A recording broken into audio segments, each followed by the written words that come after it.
सबको जय वैष्णवी। मेरा नाम सुकेश्वरी है, मैं फरीदाबाद से आती हूँ। मेरी गवाही है, मेरे बेटे के सर में बहुत सारी छोटी छोटी फुंसियाँ हुई थी। सब प्राशन अंदर को आई थी। चर्च में आई बासु जी ने मेरे बेटे के सर के ऊपर हाथ रख कर प्रार्थना करी। प्रार्थना किया हुआ तेल लगाया। उन्होंने आलोचना की, हर एक फैक्शन दूर हो। मैंने उस घोषणा को ग्रहण किया। उसके बाद सारी फुंसियाँ गायब हो गई, ठीक हो गया। मेरा बेटा बिल्कुल ठीक है। इस गवाही के लिए प्रभु यीशु मसीह का धन्यवाद करती हूँ, उसके दादा जी का धन्यवाद करती हूँ। सबको जय वैष्णवी।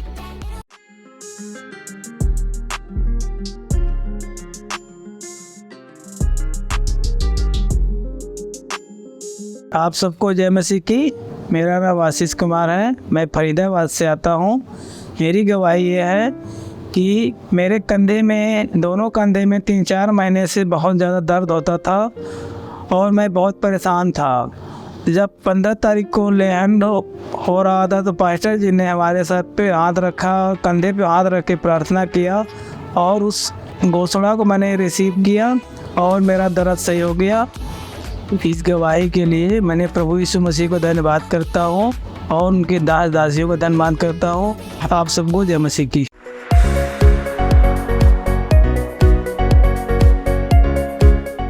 सभी लोगों को जय मसीह की।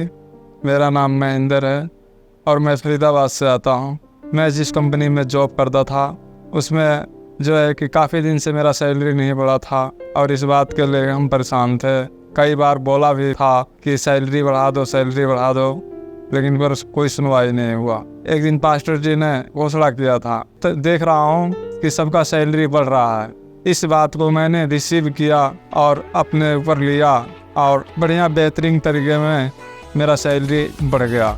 इस गवाही के लिए प्रभु यीशु मसीह का, उनके दास और दासी का धन्यवाद करता हूँ। आप सबको जय मसीह की।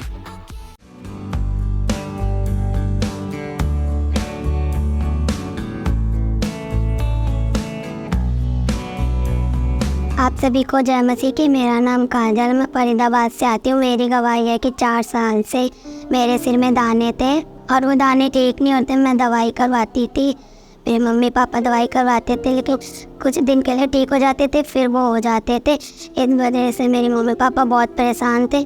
फिर किसी ने हमें इस चर्च के बारे में बताया तो हम यहाँ पे आते थे और यहाँ से अनॉइंटिंग ऑयल जो मिलता है उसको मैंने अपने सिर में अप्लाई किया और मैं चंगी हो गई। इस गवाही के लिए मैं प्रभु यीशु मसीह का धन्यवाद करता हूँ। सबको जय मसीह।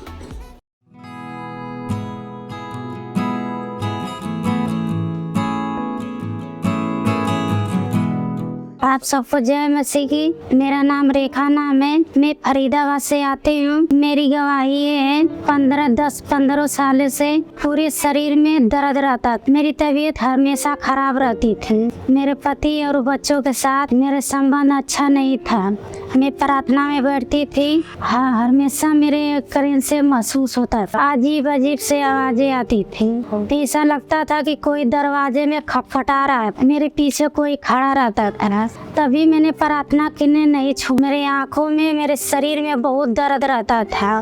मैंने कई डॉक्टरों को दिखाया, बहुत इलाज करवाया, बहुत दवाई खाई, कोई आराम नहीं आया। बहुत दर्द था बॉडी में। उस टाइम पहले बुधवार की मीटिंग अटेंड करी थी। पास्टर जी ने घोषणा कर रहे थे, आपके जीवन में जो दुष्ट शक्ति है, सालों सालों से कब्जा कर रखी है, को छोड़ रहे हैं और आज आपके हील हो रहे हैं। ठीक स्पिरिट, ठीक आत्मा टूटे और दूर हो यीशु के सामर्थ्य नाम से। उस stubborn बीमारियां जो बहुत टाइम से आपके पीछा कर रहे, आज इन Jesus name be broke, be broke, be broke, be broke in Jesus name. कुछ दिन के बाद से बिल्कुल ठीक हूँ। मेरा सर दर्द, आँख दर्द ठीक है। एक गवाही के लिए मैं परमेश्वर के यीशु मसीह का और उसके दास और दासी का धन्यवाद करती हूँ। सबको जय मसीह की।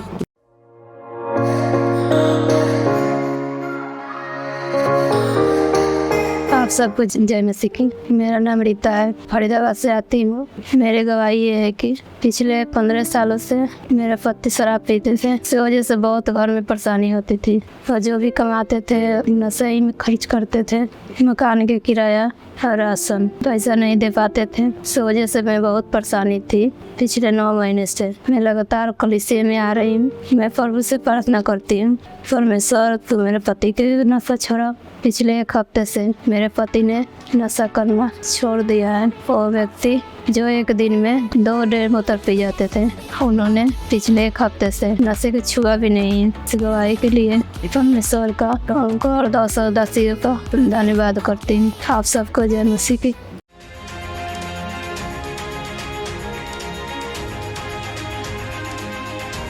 सबको जय मसीह की। मेरा नाम सृष्टि है, मैं फरीदाबाद से आती हूँ। मेरी गवाही ये है कि जब 8 जून को मेरी शादी फिक्स हुई, उस टाइम पे हमारे पास फाइनेंस नहीं था, ना ही तो मेरे पास, ना मेरे फैमिली के पास था और ना ही मेरे हस्बैंड की फैमिली के पास इतना इनफ फाइनेंस था कि शादी हम इतना अच्छे से कर सके। और मतलब हमारे पास इनफ फाइनेंस भी, इतना भी फाइनेंस कहते हैं कि इतना भी नहीं था कि हम और चीज़ों की अरेंजमेंट कर सके। हम मतलब 50% हमारी कैपेसिटी थी करने की, 50% हम कर ही नहीं सकते थे। और उस चीज़ के लिए हम काफ़ी टेंशन में थे कि कैसे सब कुछ अरेंज होगा और शादी का डेट भी पास आता जा रहा था कि कैसे होगा। हम बहुत टेंशन में थे। सोचा कर्ज़ा लेने का, लेकिन पास्टर ने हमें गाइड किया कि नहीं लेना आपको और परमेश्वर पर फेथ रखना है। शादी क्लोज़ आ गई और उस टाइम पे भी हम टेंशन में थे कि कैसे होगी शादी। और पास्टर से जब हम बातचीत कर रहे थे और पास्टर को हमने जब अपनी प्रॉब्लम्स को बताया, तो पास्टर जी ने हमें पर्सनली गाइड किया और समझाया कि अपनी जो भी नीड है, जो भी वांट है, जो भी आप चाहते हो, अपनी डिज़ायर्स हो, आपकी ज़रूरतें हो शादी की, कुछ भी चीज़ें हैं आपकी, चाहे वो आपका ड्रेस हो, आपको ड्रेस भी चाहिए, कपड़े भी चाहिए, या आपको घर का भी कुछ सामान चाहिए, या शादी में आपकी जो चीज़ें हैं कि आप चाहते हो, आपकी डिज़ायर है कि ये मेरी शादी में होना चाहिए, उन सब चीज़ों को आप अपनी डायरी में लिखो और उनके ऊपर प्रे करो, फास्टिंग करो। उनकी चीज़ को हमने सुना और मैंने अपनी डायरी में, जैसे वो हमेशा कहते हैं कि बाइबल के वचन के अकॉर्डिंग कि तू जो अपनी इच्छाएं हैं, जो अपनी प्रेयर रिक्वेस्ट है, उनको अपनी डायरी में लिख। और उन्होंने वही चीज़ मेरे को बोली उस वचन के द्वारा कि तू अपनी डायरी में लिख हर चीज़ को। तो मैंने अपनी डायरी में हर चीज़ को लिखा। और जैसे परमेश्वर भी बोलता है कि अपनी जो डिज़ायर्स हैं, अपनी जो प्रेयर रिक्वेस्ट है, आप खुल के बोलो मुझे। जब तक तो खुल के नहीं मांगेगा, मैं तुझे नहीं दे सकता। और मैंने भी खुल के परमेश्वर से मांगा, चाहे वो एक छोटी सी चीज़ हो, फिर भी मैंने उसको अपनी डायरी में लिखा कि परमेश्वर मेरे को ये चाहिए।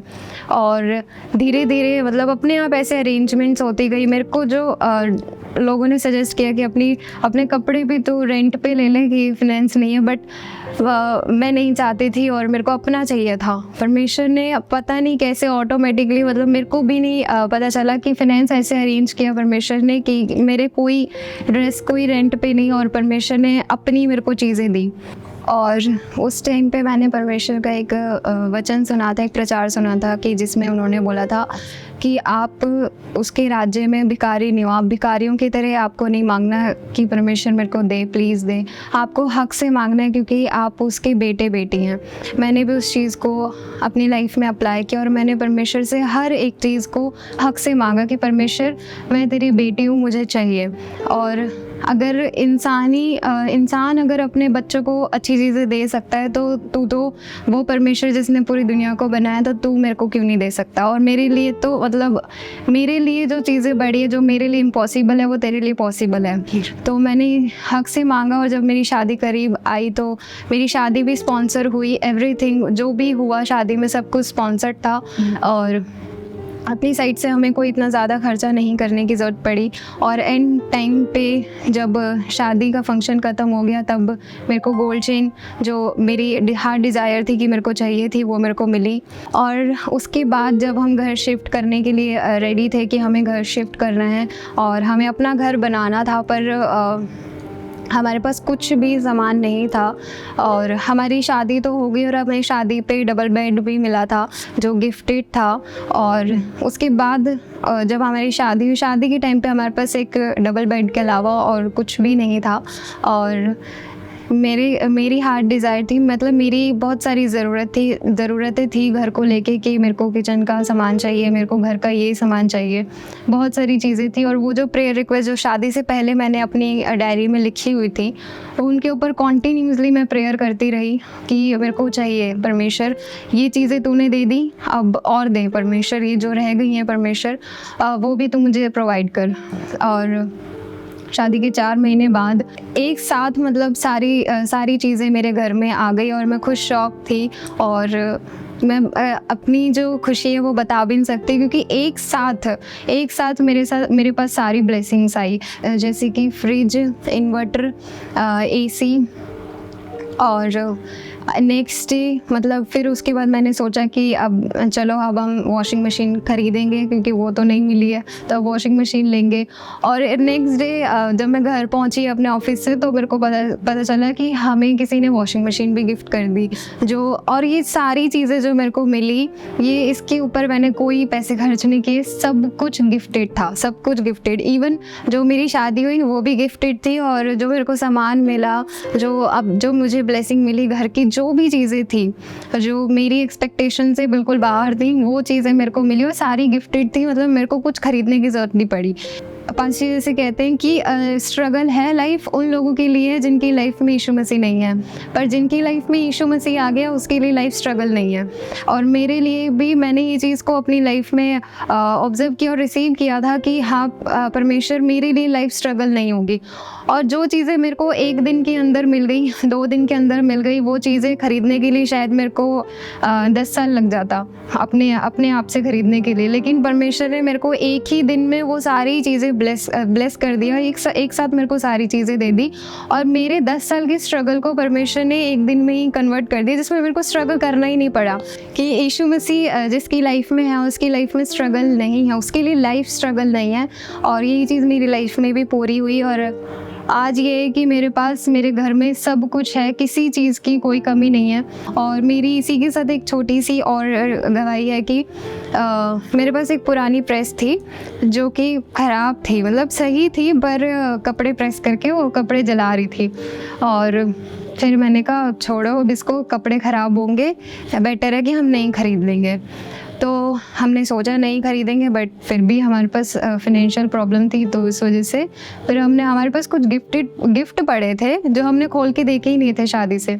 और जब हमने एक गिफ्ट को खोल के देखा तो उसमें प्रेस मिली जो कि बेस्ट थी, बेस्ट कंपनी की थी और एकदम नया मॉडल। और हमने सोचा ही नहीं था कि हमने सोचा कि हम लेंगे उसको, प्रेस खरीदेंगे। पर परमेश्वर ने वो एक होता है कि हम ब्लेसिंग को ढूंढने में लग जाते हैं और वो ब्लेसिंग ब्लेसिंग हमारे ही घर में होती है। उस छुपी हुई ब्लेसिंग को ढूंढना पड़ता है, और हमने जब ढूंढा उसको तो वो घर में ही हमारी ब्लेसिंग थी और हमें पता ही नहीं था। हमारे मतलब हम जितनी चीज़ों को हम सोच रहे थे कि हम ये खरीदेंगे, हम वॉशिंग मशीन, हम वो खरीदेंगे, हम मतलब ऑफ कोर्स हमारे पैसे तो लगने ही थे जो चीज़ें हमें ख़रीदनी थी, पर परमेश्वर का इतना ग्रेस और इतना अनुग्रह हमारे ऊपर है कि हम जैसे हम सोचते हैं कि हम ये खरीदेंगे, हमें वो चीज़ मिल जाती है। और यही चीज़ अभी हुई, जो चीज़ों पे हमने पैसे खर्च करने का सोचा वो चीज़ हमें मिल गई। और जैसे परमेश्वर का वचन कहता है कि मेरा परमेश्वर अपने उस धन के अनुसार जो महिमा सहित मसीह यीशु में तुम्हारी हर एक घटी को पूरा करेगा। इसी वचन के अनुसार परमेश्वर ने मेरे घर की हर एक घटी को पूरा किया और मेरे घर की सारी ज़रूरतों को पूरा किया, और इसके लिए मेरे को कोई फाइनेंस खर्च करने की ज़रूरत नहीं पड़ी। और इन सब ब्लेसिंग के लिए मैं परमेश्वर यीशु मसीह का धन्यवाद करती हूँ और उसके दासी का धन्यवाद करती हूँ, जो हमेशा हमारे साथ खड़े रहे, हर एक सिचुएशन में हमारे साथ खड़े रहे, चाहे अच्छी हो चाहे बुरी हो, पर वो हमेशा हमारे साथ खड़े रहते हैं और हमेशा हमारा साथ देते हैं, स्पिरिचुअली भी और हर तरीके से वो हमारे साथ खड़े होते हैं। इसके लिए मैं उनका बहुत धन्यवाद करती हूँ।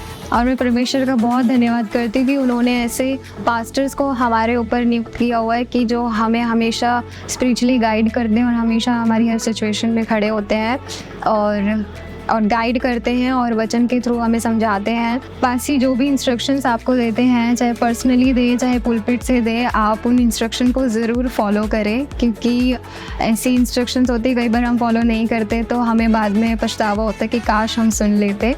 और इसलिए आप अपने जो आपके ऊपर है पास्टर्स, उनकी बात, वो जो इंस्ट्रक्शन देते हैं उनको ज़रूर सुने। जैसे उन्होंने मेरे को बोला कि अपनी डायरी में लिख, तो वो सिर्फ उन्होंने मेरे को नहीं बोला, सबको बोला है कि अगर आपकी जो भी प्रेयर रिक्वेस्ट होती है आप उनको ज़रूर लिखें, क्योंकि उन्होंने एक बार वचन में बोला था कि आप जो लिख लेते हैं कई बार आप भूल जाते हैं लिख के, कि आप उनके ऊपर प्रेयर करना भूल जाते हैं, लेकिन आपने उनको लिख रखा होता है कहीं ना कहीं, और जब आप उनको लिख देते हैं तो परमेश्वर उनको पढ़ लेता है उसी टाइम, और आप भूल जाते हैं लेकिन परमेश्वर को वो याद रहता है, और वो कब पूरी हो जाती है आपको पता भी नहीं चलता, और तब आपको याद आता है, जब वो पूरी हो जाती हैं तब आपको याद आता है कि हाँ मैंने लिखा था। जितनी भी प्रेयर रिक्वेस्ट होती है, आपकी जो भी प्रॉब्लम्स है, आप उन सबको लिखें और खुल के मांगे परमेश्वर से। आनाकानी ना करें, ये ना सोचे कि बहुत छोटी सी चीज़ है क्या मांगूँ, छोटी चीज़ को भी खुल के मांगो, और बड़ी चीज़ों को तो मांगते ही हैं, पर छोटी चीज़ों को भी हमें खुल के मांगना है और उनको लिख के प्रेयर करनी है, अपनी डायरी में अपनी बाइबल में लिख के उनके ऊपर प्रेयर करनी है। परमेश्वर उनको पूरा करेगा। इन सब ब्लेसिंग्स के लिए और इस गवाही के लिए मैं परमेश्वर का धन्यवाद करती हूँ और उसके दासी का धन्यवाद करती हूँ। सबको जय मसीह की।